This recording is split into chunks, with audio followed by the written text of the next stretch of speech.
আসসালামাইকুম সুপ্রিয় দর্শক, নির্ভেজাল নিকেতনের পক্ষ থেকে আপনাদেরকে স্বাগতম। এই যে সরষাটি দেখতেছেন, এই সরষাটি হচ্ছে দেশীয় সরষা। আমাদের নির্ভেজাল নিকেতনের জমিতে লাগাইছি।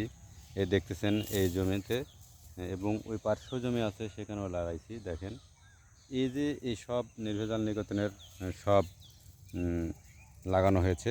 তো আমরা এসব আমরা অনলাইনে ডেলিভারি করে থাকবো তেল। আর আমাদের বীজ পর্যন্ত আমরা রাখবো। আমাদের বীজ ভাণ্ডারের ঠিকানা হচ্ছে মান্দা ফেরিঘাটের গোলচত্রের পার্শ্বেই নামতে ইউনিয়ন কাউন্সিলের রুটটি গেছে। এই রুটটিতে আমাদের দোকানে আপনারা যে কোনো বীজ সামনেতে পাবেন। আশা করি আমাদের এই দেশীয় বীজ দেখতেছেন, সব কিছু কিন্তু আমরা নিজে উৎপাদিত করে সব। আর আরও কিছু বীজ পাবেন আমাদের কাছে। সেসব বীজগুলো আপনাদেরকে আমাদের হোয়াটসঅ্যাপ নাম্বার আছে, এবং সেই নাম্বারগুলোতে আপনারা যোগাযোগ করতে পারবেন। আর আমাদের পেজটা হচ্ছে নির্ভেজাল নিকেতনের পেজটি আছে, এই পেজটি ফলো করবেন। আর মাইনুর মাইকেল একটি পেজ আছে, সেটাও ফলো করবেন। তো ধন্যবাদ, ভালো থাকবেন, সুস্থ থাকবেন, আল্লাহ হাফেজ।